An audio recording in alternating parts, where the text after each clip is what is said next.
Bonjour tout le monde, je vous retrouve pour le jour 7 du Gratitude Challenge tiré du livre La magie de Rhonda Byrne. J'adore ce chapitre qui s'appelle Éliminer la négativité comme par magie. J'adore les jeux qui sont proposés aujourd'hui. Ça m'a vraiment beaucoup aidé, donc je suis trop contente de vous le partager aujourd'hui. Donc la citation du jour, c'est « Une personne reconnaissante est reconnaissante en toutes circonstances ». Donc ce que Rhonda Byrne nous dit, c'est que les situations négatives se produisent à cause d'un manque de gratitude étalé sur une longue période de temps. En fait, qui dit manque de gratitude dit qu'on prend les choses pour acquises. Et c'est le fait de prendre les choses pour acquises qui vont faire en fait qu'on va trouver des raisons de se plaindre sur des situations. Parce que quand on est reconnaissant pour tout ce qui nous arrive, il est impossible d'être négatif. Il est impossible de se plaindre. Donc, l'auteur nous invite vraiment à nous poser la question sur les choses qu'on prend pour acquises. Est-ce que vous prenez votre santé pour acquise ou est-ce que vous attendez d'être malade pour ressentir de la gratitude ou pour repenser à quand vous étiez en bonne santé? Est-ce que vous êtes reconnaissant chaque jour pour votre emploi et pour le salaire qui tombe à la fin du mois ou au début du mois?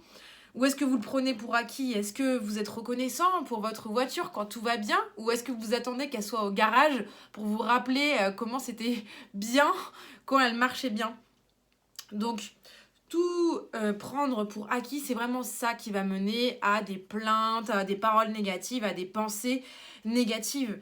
Si vous vous plaignez tout le temps du mauvais temps, de votre patron, de votre famille, de vos amis, des files d'attente, du prix d'un produit, etc., vous vous éloignez de la vie de vos rêves. Donc, ce que le Rhonda Byrne propose, c'est vraiment quand vous vivez des situations négatives, aussi difficiles que ça puisse paraître et aussi graves que soit la situation, de trouver des choses de la reconnaissance envers cette situation. Et elle nous cite Bouddha qui dit « Sois reconnaissant.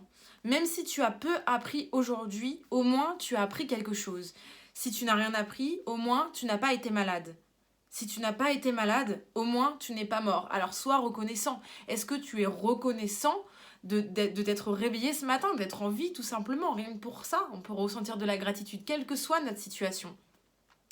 Donc il y a deux jeux aujourd'hui. Donc le premier jeu, c'est de prendre une situation négative, un problème en fait que vous voulez vraiment résoudre ou éliminer de votre vie. Et même si ça vous semble difficile, de lister 10 choses pour lesquelles vous avez de la gratitude, pour lesquelles vous êtes reconnaissant envers cette situation. Et de le noter du coup sur votre ordinateur, dans votre journal de gratitude ou sur votre téléphone. Donc par exemple, on prend un exemple, si vous êtes sans emploi et en fait malgré tous vos efforts, vous ne trouvez pas de travail. Pour renverser la situation, donc, comme on a vu précédemment, il faut une bonne grosse dose de gratitude. Donc, il y a quelques exemples que vous pourriez dire. Par exemple, je suis extrêmement reconnaissant d'avoir eu davantage de temps à consacrer à ma famille pendant cette période, d'avoir pu mettre de l'ordre dans ma vie, d'avoir pu avoir des moments de loisirs, d'avoir eu un travail pendant presque toute ma vie car j'ai acquis de l'expérience. Je suis très reconnaissant car c'est la première fois que je suis sans emploi. Je suis reconnaissant parce que j'ai appris plein de choses en faisant des demandes d'emploi et en passant des entretiens, parce qu'on apprend tous les jours. Je suis reconnaissant d'être en bonne santé et d'être apte à travailler. Je suis reconnaissant envers ma famille qui me soutient. Je suis reconnaissant d'avoir pu me reposer, etc., etc. Et comme on l'a vu précédemment, plus vous avez de reconnaissance dans votre vie envers votre situation, et plus vite votre situation va s'améliorer, vraiment comme par magie. On prend un autre exemple, par exemple, une relation entre un père et son fils qui sont tendus. Donc le fils pense que quoi qu'il fasse en fait par rapport à son père, il sera jamais content, jamais satisfait. Donc elle nous donne quelques exemples que ce fils pourrait se dire. Je suis reconnaissant car la majorité de mes relations sont très bonnes. Je suis reconnaissant envers mon père qui a travaillé dur afin de m'offrir l'éducation qu'il n'a pas eu la chance d'avoir. Je suis reconnaissant envers mon père car il a subvenu aux besoins de notre famille pendant mon enfance. Je n'avais aucune idée alors du dur labeur et de l'argent que ça représentait. Je suis reconnaissant envers mon père car il n'est pas aussi exigeant avec moi aujourd'hui qu'il l'était autrefois. Je suis reconnaissant envers mon père car il m'a amené à tous mes matchs de foot tous les samedis lorsque j'étais jeune. Je suis reconnaissant envers mon père pour toute l'attention qu'il me porte car il ne serait pas aussi sévère s'il ne se souciait pas de moi. Voilà, la liste peut être très très longue. Je suis sûre que si vous commencez à vous y mettre, vous pourrez trouver plein de choses. Et justement pour cet exemple, ce qu'elle nous dit, c'est que en témoignant une sincère gratitude envers son père, la relation va s'améliorer. Personnellement, je l'ai constaté dans ma vie avec mes relations, c'est vraiment un truc qui marche. Donc Rhonda Byrne nous invite à vraiment nous rappeler qu'on peut mesurer notre degré de gratitude par la façon dont on se sent. Mieux on se sent dans la vie et plus on a de gratitude en fait. Et moins bien on se sent en général, moins on a de gratitude et plus on prend pour les choses comme acquises, comme je vous disais au début.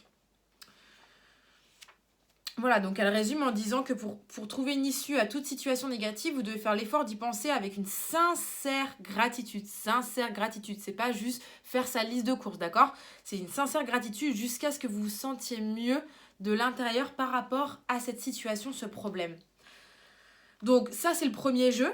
Donc dresser une liste des 10 énoncés qui commence par « Je suis reconnaissant pour » ou « Je suis extrêmement reconnaissant pour ».